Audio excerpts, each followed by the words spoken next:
Olá, meus queridos, a paz do Senhor Jesus, o Cristo. Eu sou o pastor e professor Marcelino Silvério e você é bem-vindo à nossa terceira aula do curso básico de teologia. Estamos estudando a matéria teontologia, que é o estudo do ser de Deus. E desde já eu quero louvar a Deus pela tua vida, louvar a Deus por você ter chegado até aqui. Desde já, você que é novo por aqui, não se esqueça de se inscrever no nosso canal, ativar o sininho das notificações e também compartilhar esse vídeo para que mais pessoas possam ter acesso a esta aula. Que este conteúdo venha trazer crescimento espiritual para a tua vida e que assim nós possamos nos relacionarmos com Deus de uma forma mais profunda através do conhecimento da sua bendita e poderosa palavra.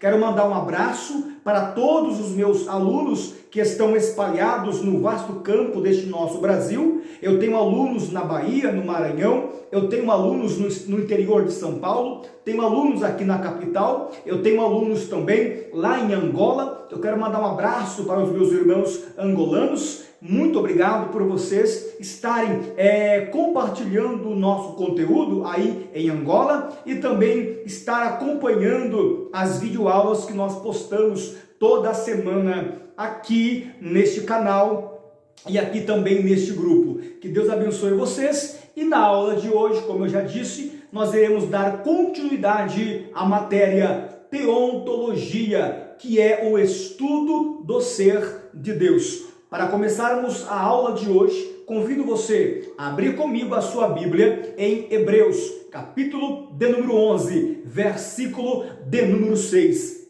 Hebreus, capítulo 11, versículo de número 6. Diz assim a palavra: Ora, sem fé é impossível agradar-lhe, porque é necessário que aquele que se aproxima de Deus creia que ele existe e que é galardoador dos que o buscam. Para começarmos a aula de hoje, vamos ficar com esta palavra de Hebreus. O escritor ao Hebreus, ele diz: ora, sem fé é impossível agradar a Deus, e que é necessário que aquele que se aproxima de Deus creia que ele existe. Estamos estudando a matéria de teontologia, que é o estudo do ser de Deus. E a maneira de nós nos aproximarmos de Deus é através do conhecimento da palavra de Deus. Tudo que nós podemos conhecer dele, sua natureza, seu caráter, atributos de poder, está explícito, está registrado, revelado na sua poderosa palavra, E o escritor aos Hebreus, ele diz que é necessário que aquele que se aproxima de Deus, através do conhecimento da palavra, creia que ele existe. Então nós temos que crer que esse Deus, ele existe.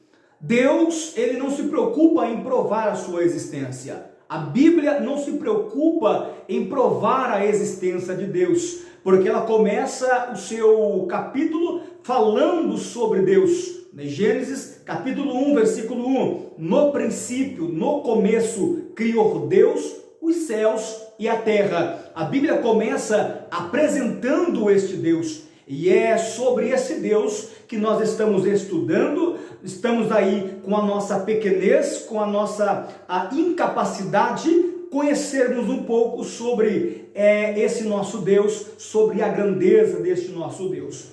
Na aula passada nós falamos sobre um Deus que é transcendente e um Deus que é emanente. Nós falamos também sobre o antropopatismo, que é o sentimento humano, e o antropoformismo, o antropomorfismo, que é a forma de homem, Ou seja, Deus, quando ele vai se revelar ao homem, quando ele vai falar com o homem, ele usa o antropomorfismo e o antropopatismo. Ele usa a linguagem do homem para se comunicar. Ora, Deus sendo Espírito, porque lá em João, capítulo 4, versículo 24, diz que Deus, ele é Espírito. Jesus, quando ele está conversando com a mulher samaritana, na beira do poço de Jacó, ele diz que Deus é Espírito. Então, se Deus ele é Espírito, ele não está ligado à matéria. Espírito não tem corpo, Espírito não tem forma física. Todavia, porém, a Bíblia nos apresenta um Deus que quando se manifesta, ele se manifesta tendo mão, nariz, olhos, dedo, braços, pés. Ora, se Deus ele é Espírito, se não tem forma física, por que é que a Bíblia diz que Deus tem olhos, tem nariz, tem ouvidos, tem mãos, tem pés? Por quê? Porque ele usa o antropopatismo, o sentimento humano, e o antropomorfismo, que é a forma humana. É uma maneira de Deus se manifestar ao homem, é uma forma, é uma linguagem de Deus se revelar ao homem, mostrando a sua verdade, usando a forma humana. Isaías 59 vai dizer o seguinte: eis que as mãos do Senhor não estão encolhidas, olha, Deus tem mão, para que não possa salvar, nem os teus ouvidos agravados, olha, Deus tem ouvidos, para que não possa ouvir. Então, nós vemos aí Isaías apresentando um Deus que tem mãos e também que tem ouvidos, ou seja, ele está usando o antropomorfismo, Deus se revelando ao homem na forma humana para expressar a sua verdade, ou melhor, para comunicar a sua verdade de uma forma que o homem possa compreender e entender. E é sobre esse Deus que nós estamos estudando nesta matéria maravilhosa que é a teontologia, ok? Bom, você que tem a sua apostila, você que tem o seu material de apoio, abra comigo na página de número 9. Na página de número 9, nós temos aí classificações dos atributos. Você que está com o seu material de apoio, você que está com a sua apostila aí, abra na página de número 9. Classificações dos atributos, eu quero ler com você. Na tentativa de compreender Deus, vários sistemas de classificações têm sido elaborados. Com algumas modificações, a classificação adotada por este estudo é a de atributos naturais e morais. Os atributos morais são os que, no contexto humano, estariam relacionados com o conceito de correção, no sentido de ser correto. Santidade, amor, misericórdia, fidelidade são exemplos. Os atributos naturais são os superlativos amorais de Deus, tais como seu conhecimento e poder. Bom, na página de número 9, nós vimos aqui as classificações dos atributos deste nosso Deus, né? Deus, ele tem atributos morais e atributos naturais. Hoje nós iremos estudar sobre os atributos naturais de Deus, atributos que são da sua natureza, que só um Deus pode ter esses atributos. E já diga-se de passagem, não existe outro Deus como o nosso Deus que tenha esses atributos que nós iremos estudar daqui para frente. Bom, para que nós possamos entender este nosso Deus, entender os atributos de Deus, nós temos que entender que o nosso Deus, ele é uma pessoa. Sendo uma pessoa, ele tem personalidade. Se você ler comigo lá em Êxodo, capítulo 3, versículo 14, eu falei isso nas aulas passadas e vou repetir aqui mais uma vez. Êxodo, capítulo 3, versículo 14. Êxodo 3, 14. Você vê que quando Deus se revela a Moisés e lhe dá a missão de descer ao Egito e resgatar o povo que está cativo, Moisés indaga a Deus dizendo: se eles me perguntarem quem é que te mandou aqui, o que eu vou falar para eles? Aí Deus diz para Moisés: bom, você vai dizer a eles que o eu sou me enviou a vós, eu sou o que sou. Quando Deus fala o eu sou o que sou, o eu sou me enviou a vós, Deus está revelando-se para Moisés. Por ele ser um Deus pessoal, ele tem nome, né? Ora, todos nós temos um nome, Deus também tem um nome. E esse nome, ele traz carregado em si, expressado em si, o que ele é. Quando Deus diz para Moisés, fala aos filhos de Israel que o eu sou que sou me enviou a vós. Deus está dizendo o seu nome para Moisés. Já vimos isso na aula passada, não há necessidade de nós aqui falarmos que no hebraico o eu sou é o tetagrama, que é o Ud, Re, Vav, Re. Alguns se pronunciam Yahweh, né? Ou Yahweh, né? Então a forma da pronúncia ela pode variar. Alguns dizem que é Iau, né? Ou Yahweh. Mas enfim, Deus está revelando-se para Moisés. Agora, quando ele fala que o eu sou me enviou a vós, o eu sou o quê? Na antiguidade, os judeus, quando vai dar um nome para uma criança, eles dão um nome de acordo com a situação em que a criança está sendo gerada. Ele dá um nome de acordo com a situação em que a criança está sendo gerada, de acordo com o contexto, com os acontecimentos em que a criança está sendo gerada.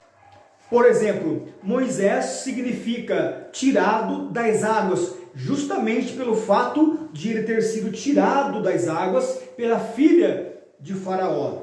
Agora, esse Deus, quando ele fala o eu sou, ele traz em si, ele traz em seu caráter o que ele realmente é. Eu sou o quê? Deus está dizendo para Moisés, eu sou o Deus que eles precisarem. Se eles precisam de libertação, então eu sou o Deus que liberta. Se eles precisam de cura, eu sou o Deus de cura. Se eles precisam de salvação, eu sou o Deus que salva. Se eles precisam de provisão, eu sou o Deus que provê. Então Deus está mostrando, né, a sua personalidade, porque ele é uma pessoa. E como pessoa, ele tem os seus atributos morais e atributos naturais. Vamos ver hoje sobre os atributos naturais de Deus. Bom, deixa eu apagar aqui. Está um pouco escuro aí, meus irmãos. Está um pouquinho difícil de vocês enxergarem aí. Tenha paciência conosco, que eu tenho a certeza, né, que logo nós teremos aqui uma iluminação mais adequada, que eu possa fornecer para vocês uma aula com mais qualidade de visibilidade, ok? Bom, vamos falar sobre os atributos naturais de Deus. Bom, eu costumo chamar dos três oni. Deixa eu escrever aqui. Opa! Os três oni, né? O que significa esse oni? Vocês vão entender já. Nós temos aqui o Deus onipotente, o Deus onisciente e o Deus onipresente, ok? O Deus onipotente, onisciente e o Deus onipresente. A palavra oni, queridos, ela vem do latim.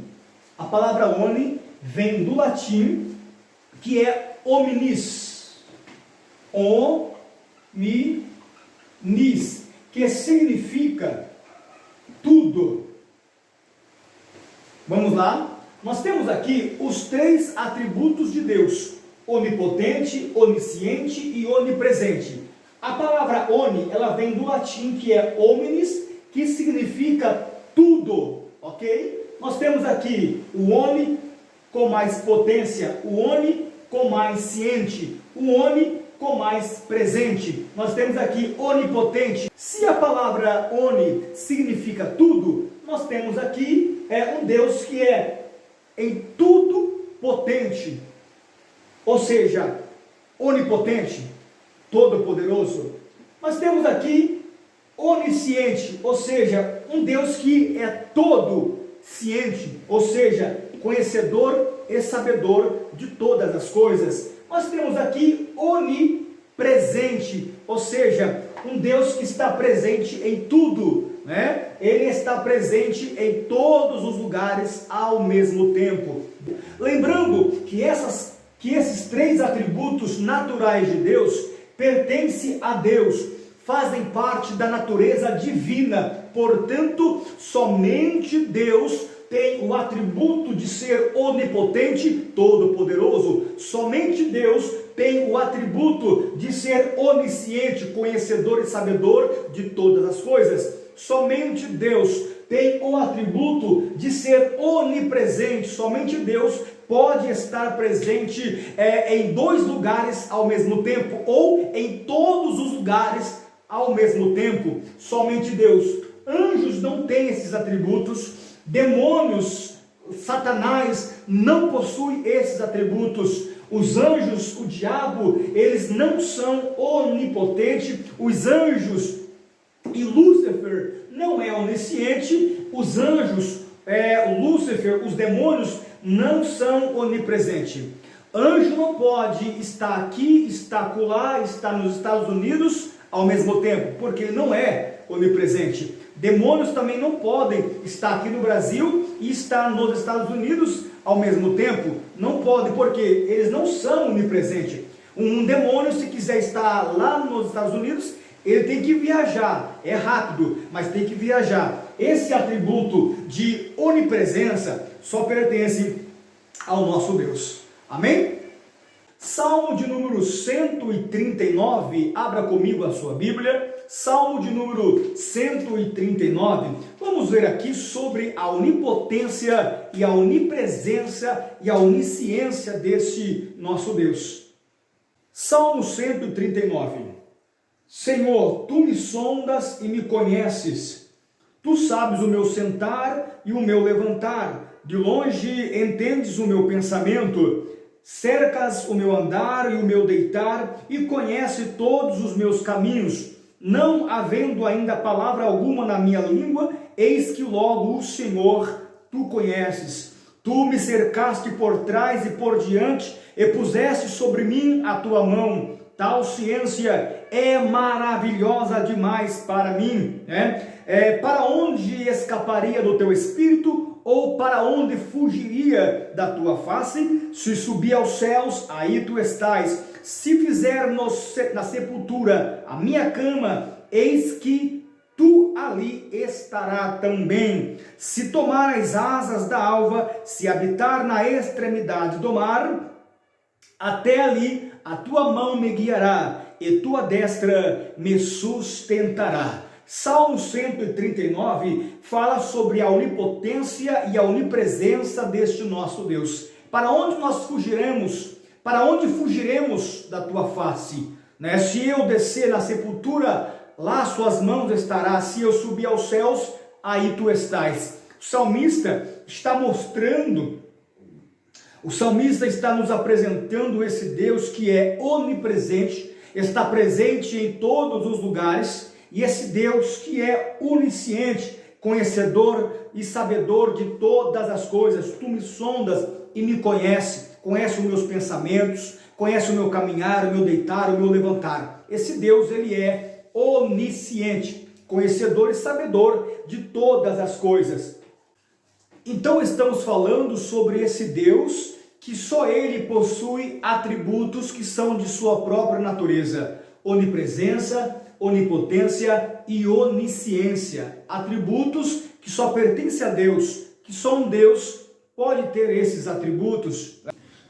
Estamos falando sobre os atributos naturais de Deus, ou seja, atributos que são de sua própria natureza. Só um Deus pode ter atributos de onipotência, onisciência e onipresença. E o nosso Deus, ele é onipotente, todo-poderoso, ele é onisciente, conhecedor e sabedor de todas as coisas, e ele é onipresente, ou seja, está presente em todos os lugares ao mesmo tempo. Falando sobre a onipotência, tem um texto que está lá em Gênesis, capítulo 17, versículo 1. Abra comigo a sua Bíblia. Gênesis, capítulo 17, versículo de número 1. diz o seguinte: sendo, pois, Abraão da idade de 99 anos, apareceu o Senhor a Abraão dizendo: eu sou o Deus Todo-Poderoso, anda em minha presença e ser perfeito. Aqui em Gênesis 17, nós vemos Deus se revelando a Abraão como Deus Todo-Poderoso. Eu sou o Deus Todo-Poderoso, anda na minha presença e ser perfeito. Deus se revela como Deus Todo-Poderoso. O poder não está nas mãos de Deus, não, porque se estivesse nas mãos de Deus, é porque alguém tinha passado para ele. Deus não tem o poder em suas mãos, ele é o próprio poder, ele é o próprio poder. Oh glória, sendo um Deus todo-poderoso, ele não está ligado à matéria e nem ao tempo do homem. Nós já estudamos isso, o tempo do homem, tempo Cronos, o tempo de Deus, tempo Kairos. Deus não está preso ao tempo do homem, portanto, quando Deus olha para o tempo do homem, aqui está, o homem. Aqui está o homem, o tempo do homem, Cronos. Aqui está esse Deus, no tempo Kairos. Deus não está ligado, não está preso ao tempo do homem. Toda vez que Deus olha para o tempo do homem, Deus olha como um todo. Ou seja, Deus ele vê o presente, o passado e o futuro como um todo. Olha que magnífico! Quando Deus olha para o homem, ele vê o passado, presente e o futuro como um todo. Para Deus não existe passado, presente ou futuro. Ele vê como um todo. Até porque a Bíblia diz que um dia para Deus é como se fosse 1000 anos, e 1000 anos para Deus é como se fosse um dia. Ou seja, Deus ele é infinito, e nós iremos ver isso sobre a infinidade de Deus. Deus ele é um ser infinito, e nós vamos ver isso agora sobre a infinitude desse nosso Deus. Então, só para nós resumirmos aqui, tempo de Deus, tempo Kairos, tempo do homem, tempo Cronos. Deus não está preso ao tempo do homem, ele vê o tempo do homem como um todo, presente, passado e futuro, para ele é a mesma coisa. Isso nos dá uma ideia de um Deus que é transcendente e emanente, como nós já estudamos, um Deus que está acima de todas as coisas, está acima do tempo do homem, mas um Deus também que trabalha no tempo do homem, um Deus que emana, um Deus que é emanente, um Deus que muitas das vezes intervém, muitas das vezes age em nosso favor, age no tempo do homem, um Deus que ele entende o tempo do homem, e dentro desse tempo do homem, ele cria os seus propósitos e os seus planos para este homem. Oh, glória a Deus! Bem na verdade que Jó, ele fala em Jó 42, Bem sei eu que tudo podes e que nenhum dos teus pensamentos, planos, propósitos ou desígnios podem ser frustrados. Estou falando desse Deus que ele é um Deus todo-poderoso, um Deus todo onisciente e todo onipresente. Vamos falar de um Deus que é infinito, Vamos falar sobre a infinitude desse nosso Deus. Você que está com o seu material de apoio, abra comigo na página de número 13. A minha caneta já se foi. Página de número 13, que diz o seguinte: infinitude. Deus é infinito. Isso significa não apenas que Deus é ilimitado, mas que é ilimitável. Neste aspecto, Deus é diferente de qualquer coisa dentro de nossa experiência. Mesmo as coisas que o senso comum antes diziam ser infinitas ou ilimitadas, são hoje consideradas limitadas. Por exemplo, em tempos antigos, a energia parecia inextinguível. Em anos recentes, tomamos consciência de que os tipos de energia com que temos mais familiaridades são bem limitadas. e estamos nos aproximando desses limites consideravelmente mais rápido que imaginávamos. A infinitude de Deus, no entanto, fala de um ser sem limites. Olha só, sobre o tempo. O fato de Deus não ser limitado pelo tempo significa que o tempo não se aplica a ele. Observe que o tempo cronos, que o tempo do homem não se aplica a Deus. Ele não está limitado ao tempo, porque ele é um ser infinito. Oh glória! Ele existe antes de começar o tempo. A pergunta, qual é a idade de Deus, é simplesmente imprópria. Ele não é mais velho hoje do que um ano atrás. Deus é aquele que sempre é. Ele foi e ele é e ele será. Salmo 90, 1 e 2 diz: Senhor, tu tens sido o nosso refúgio de geração em geração. Antes que os montes nascessem e se formassem, a terra e o mundo, de extremidade a extremidade, tu és Deus. Judas 25 diz: ao único Deus, nosso Salvador, mediante Jesus Cristo, Senhor nosso, glória, majestade, império e soberania, antes de todas as eras, e agora e por todos os séculos. Um pensamento semelhante é encontrado em Efésios 3, versículo 21. O uso de expressões como o primeiro, o último, o alfa, o ômega, servem para transmitir a mesma ideia. Isaías 44, versículo de número 6.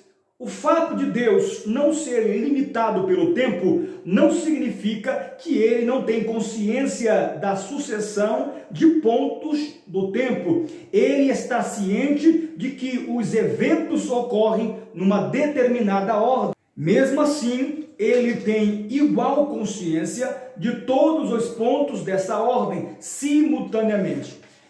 É aquilo que nós falamos. Deus, ele tem consciência de todos os pontos da ordem do tempo simultaneamente, de uma vez só. Passado, presente e futuro se misturam dentro dele. Ele vê tudo como um todo. Esse é o Deus que nós servimos, um Deus que é infinito, um Deus que é incomensurável, um Deus que é transcendental, um Deus que é imanente, um Deus que está no tempo kairos, um Deus que vê o tempo do homem, tempo cronos, como um todo, um Deus que só ele possui atributos divinos, ou seja, ele é um ser onipotente, onipresente e onisciente. Oh glória! E um Deus que não está ligado ao tempo do homem, que não está preso ao tempo do homem, porém, ele respeita os limites do tempo do homem, emanando constantemente o seu poder, a sua glória, agindo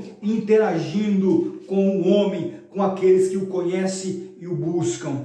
Glória a Deus! Meus queridos e amados irmãos, a aula de hoje é sobre esse Deus maravilhoso. É sobre esse Deus que nós não encontramos palavras no vernáculo para expressar o tamanho do seu poder, o tamanho da sua grandeza. Deus, ele é maravilhoso. E nós, nesta matéria de teontologia, que é o estudo do ser de Deus, nós vamos estudar esse Deus que é de todo poderoso. Um Deus que é maravilhoso. E eu convido a você que ainda não fez o curso, não fez a sua matrícula, faça a sua matrícula, venha estudar teologia conosco, venha conhecer esse Deus que é maravilhoso, esse Deus que é tremendo, esse Deus que está no controle de todas as coisas.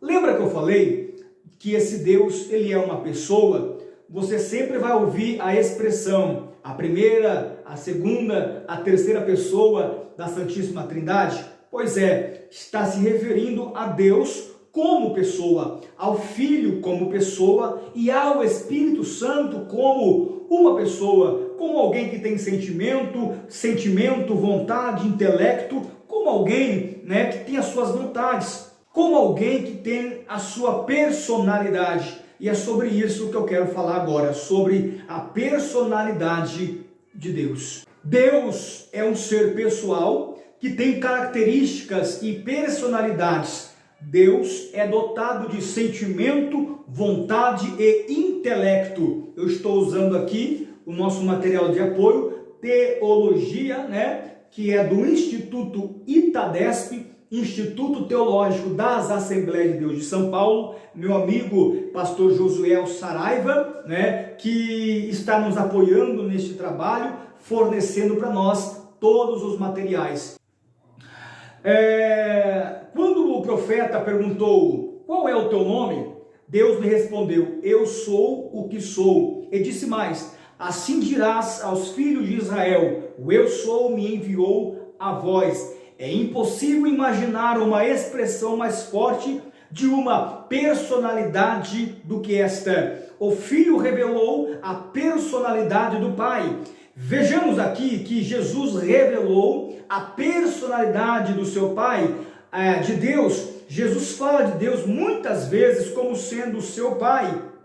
Meu Pai, o vosso Pai. Vamos ver essas expressões de Jesus dizendo sobre o Pai, mostrando que o Pai tem personalidade. Por exemplo, se nós lermos em João, capítulo 5, versículo 17, Jesus vai falar que o Pai trabalha, Em João, capítulo 3, versículo 35, ele vai falar que o Pai, ele ama.